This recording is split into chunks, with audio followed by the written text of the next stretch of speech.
Dr. Wayne Dyer, The Power of Intention, Chapter 9. It is my intention to be authentic and peaceful with all of my relatives. Your friends are God's way of apologizing for your relatives. Dr. Wayne Dyer. Somehow we allow the expectations and demands of our family members to be the source of so much unhappiness and stress, when what we want is to be authentically ourselves and at peace with our relatives. The conflict seems to often to be a choice between being authentic, which means no peace with certain relatives, or having peace at the price of being inauthentic. Making the connection to the power of intention in regard to being around your relatives may sound like an oxymoron to you, but it isn't. Being peaceful and authentic can define your relationship with your relatives. First, though, you may have to assess your relationship with the closest relative of all, you. How others treat you, you will discover, has a lot to do with how you treat yourself, and therapy teach others to treat you. You get treated the way you teach others to treat you. In an earlier chapter, I urged you to notice your inner dialogue. One of the greatest obstacles to connecting to intention are your thoughts of what others want or expect from you. The more you focus on how upsetting is that your family doesn't understand or appreciate you, the more you will attract their misunderstanding or lack of appreciation. Why? Because what you think about expands, even when you think about what you find unnerving, and even when you think about what you don't want in your life. If you're attracted to this intention, then you most likely already know which family members push your buttons. If you feel as a thought you're unduly influenced by their expectations, or you are a victim of their way of being, you will need to begin by shifting from thoughts of what they're doing to what you're thinking. Say to yourself, I have taught all these people how to treat me as a result of my willingness to make their opinions of more important than my own. You might want to follow this up by empathically stating, and it's my intention to teach them how I desire to be treated from now on. Taking responsibility for how your family members treat you helps you create the kind of relationship with all of your relatives that matches up with the universal mind of intention. You may be asking yourself how you can possibly be responsible for teaching people how to treat you.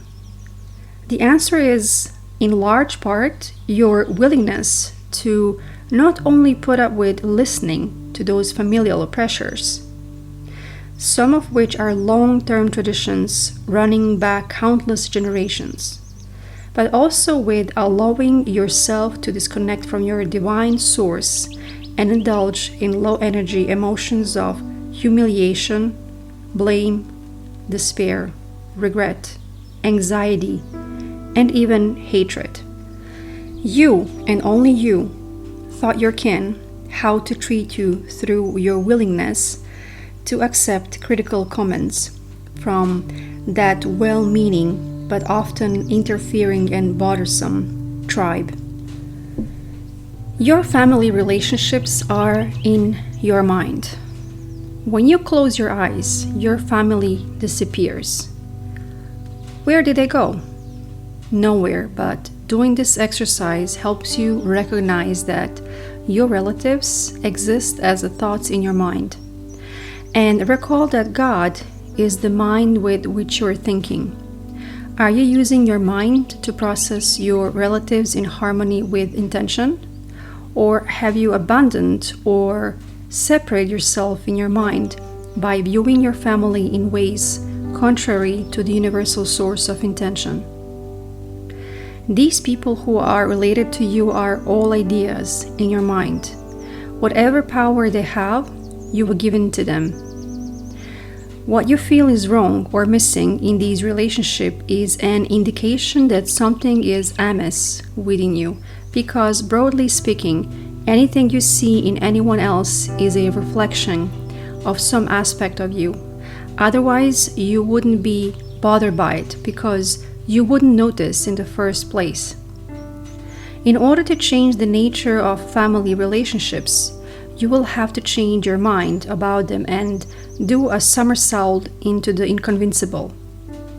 And what is the inconvincible? It's the idea that you are the source of the anguish in your relationships, rather than the individual whom you patch at the most outrageous, the most despicable, or the most infuriating. Over the years, all of these individuals have been treated you exactly as you allow them to with your reactions and behaviors.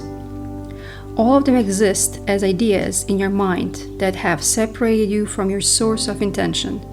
This can miraculously change when you choose to be at peace with everyone in your life, most particularly your relatives. If the focus of your inner dialogue about your family members is on what they're doing that's wrong, then that's precisely how your relationship with them will be experienced. If your inner speech centers on what's annoying about them, that's what you will notice. As much as you're inclined to blame them for your annoyance, it's yours, and it's coming from your thoughts. If you make a decision to put your inner attention, your life energy on something quite different, your relationship will change. In your thoughts, where your family relationship exists, you will no longer be annoyed, angry, hurt, or depressed.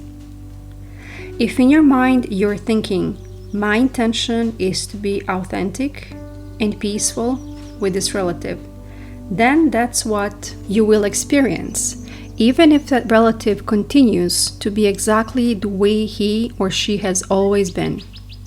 Changing your mind is changing your relationships. Being authentic and peaceful with your relatives is only a thought away. You can learn to change your thoughts by intending to create authentic and peaceful feelings within yourself. No one is capable of making you upset without your consent, and you've given your consent too frequently in the past.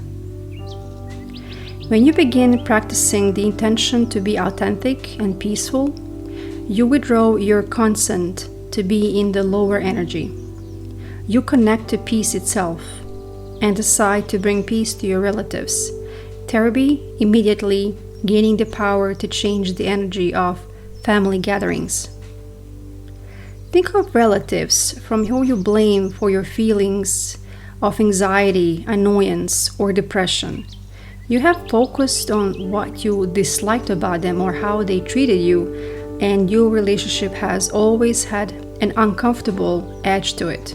Now imagine yourself doing this from a new point of view. Rather than reacting to their low energy of hostility or bragging with a hostile or bragging reaction of your own, lowering the energy field for everyone involved, you instead bring your intention of peace to the interaction. Remember, it's the higher energy of love that can dissolve all of the lower energies. When you react to low energy with more of the same, you're not being peacefully authentic or connected to the power of intention.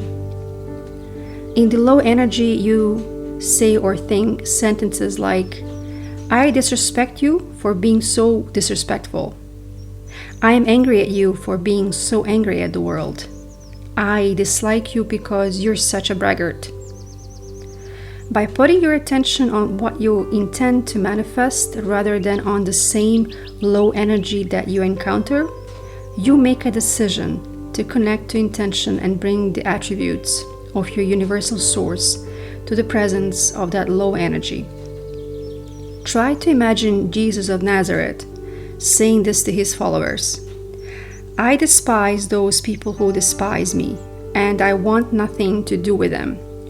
Or It makes me so angry when people judge me. How can I have peace when there are so many hostile people around me? This is absurd because Jesus represents the highest loving energy in the universe.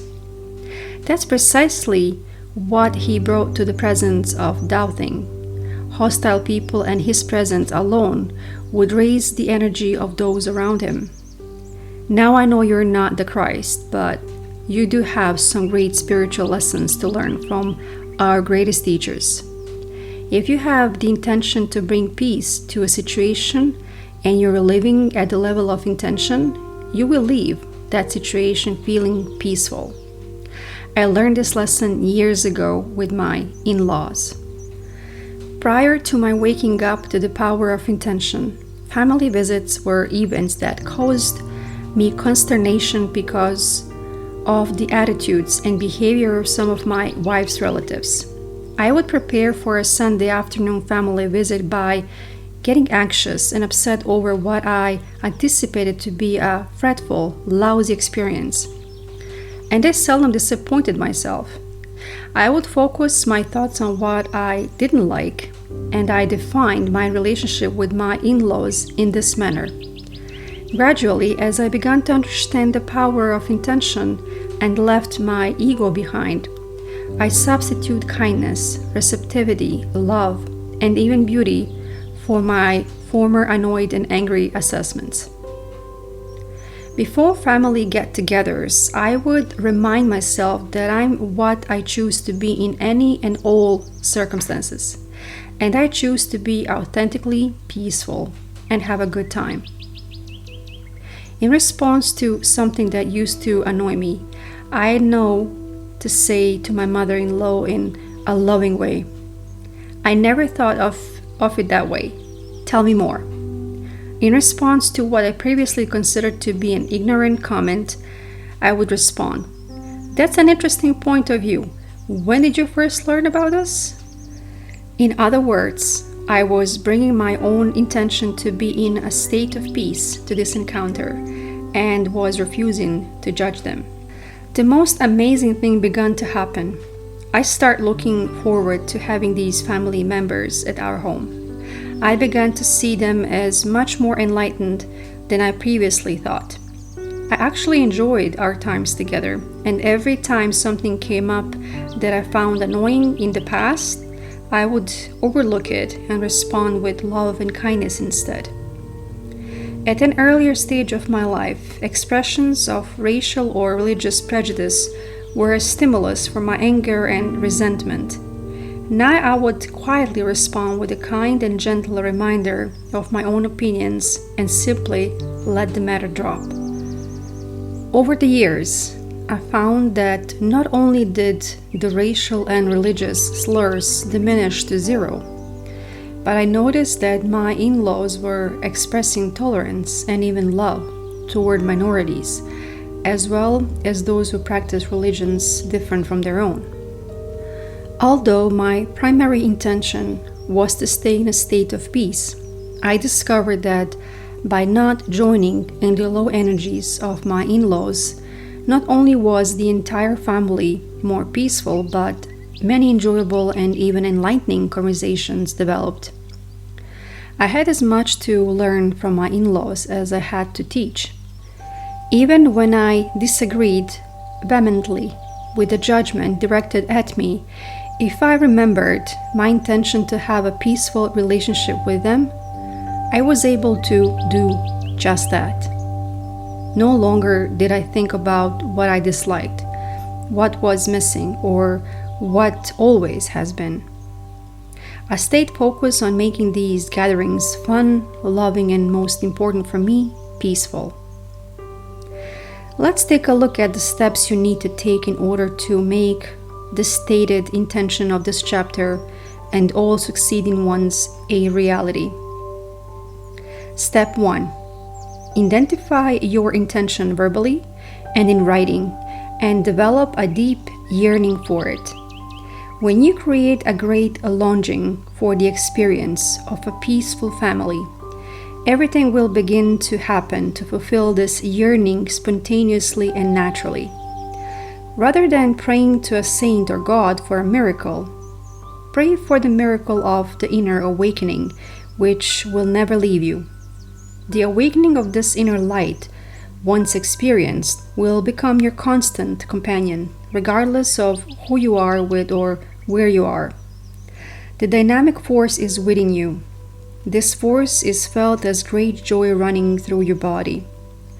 Ultimately, your thinking will become sublime, and your inner and outer world will become one. Yearn for this awakening to the inner light and long for your intention to manifest. Step 2. Intend for all your relatives what you intend for yourself. When anyone criticizes, judges, acts angry, expresses hatred, or finds fault with you, they are not at peace with themselves. Want this peace for them even more than you desire it for yourself. By having this kind of intention for them, you take the focus off of you. This doesn't require words or actions on your part.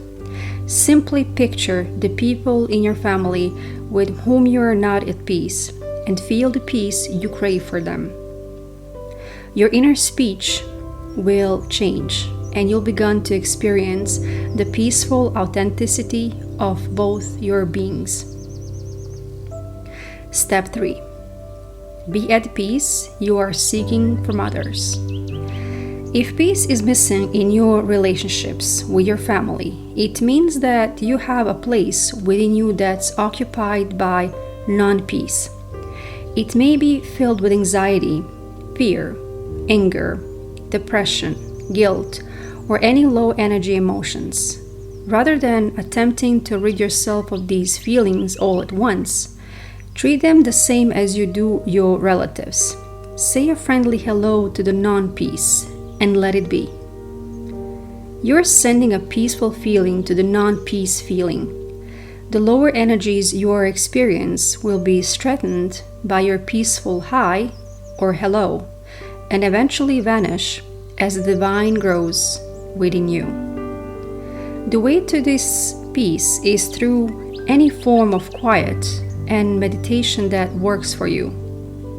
Even if it's only a 2-minute respite during which time you're silent, concentrate on the name of the divine or repeat the sound of Ah as an inner mantra. Step 4. Match up with the 7 phases of intention. If you've forgotten what the universal mind of intention looks like, it's creative, kind, loving, beautiful, always expanding, endlessly abundant, and receptive to all of life. Play the match game that I introduced earlier in this book, and very quietly and with unbending intent, bring the face of the universal source of all to the presence of everyone who you feel brings you down or interferes with your peace. This kind of spiritual energy will be transformative, not only for you, but also for your relatives. Your intention to be in peaceful relationships is now taking form, first in your mind, then in your heart, and ultimately it will materialize. Step 5. Review all the obstacles that have been erected on your path to familial peace. Listen to any inner dialogue that focuses on your resentment of others' expectations for you. Remind yourself that when you think about what you resent, you act upon what you think about, while simultaneously attracting more of it to you. Examine your energy level for your tendency to react to lower energies with more of the same, and give your ego a reminder that you will no longer opt to be offended or need to be right in these relationships. Step 6. Act as if. Begin the process of acting as if what you intend to manifest is already true.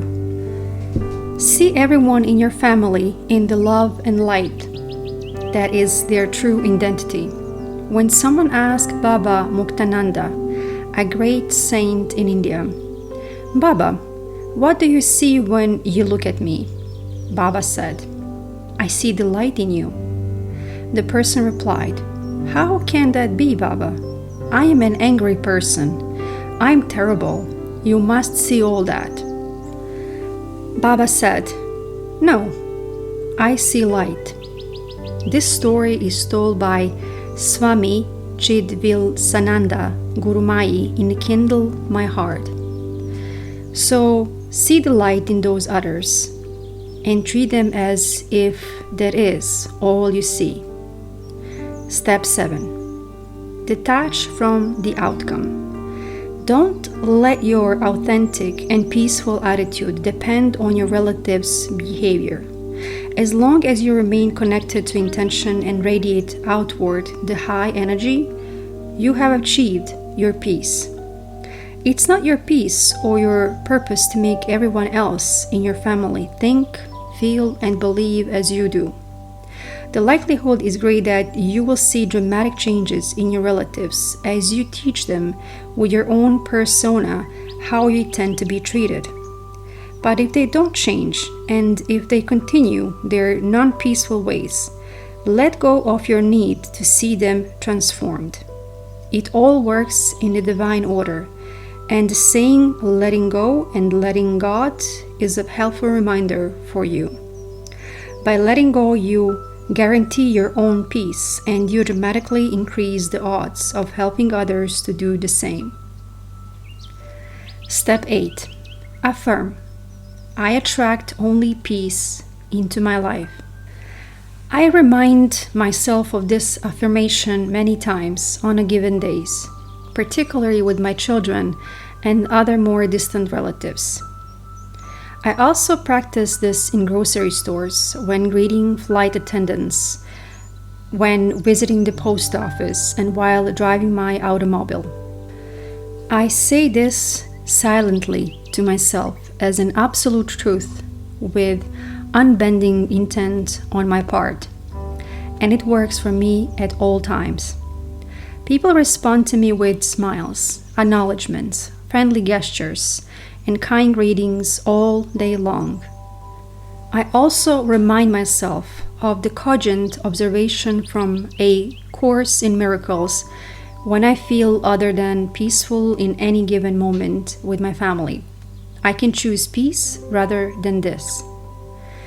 Step 9. Hold no grudges and practice forgiveness. The key to having peace in all your family relationships is forgiveness. Your relatives are simply doing what they have been taught to do over a lifetime and the lifetimes of many of their ancestors.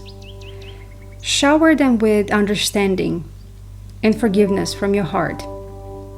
This passage from A Course in Miracles offers so much in the fulfillment of this intention. Do you want peace? Forgiveness offers it. Do you want happiness? A quiet mind, a certainty of purpose, and a sense of worth and beauty that transcends the world? Do you want a quietness that cannot be disturbed, a gentleness that can never be hurt, a deep, abiding comfort, and the rest so perfect it can never be upset? All this forgiveness offers you. Step 10. Be in a state of gratitude. Rather than being in a state of non-peace concerning any family members, say a prayer of gratitude for their presence in your life and all that they have came to teach you. These are the 10 steps that you can practice each day. As you work toward the absolute knowing that this intention will manifest for you, remind yourself on a daily basis that you can never remedy a bad relationship by condemning it. End of chapter 9.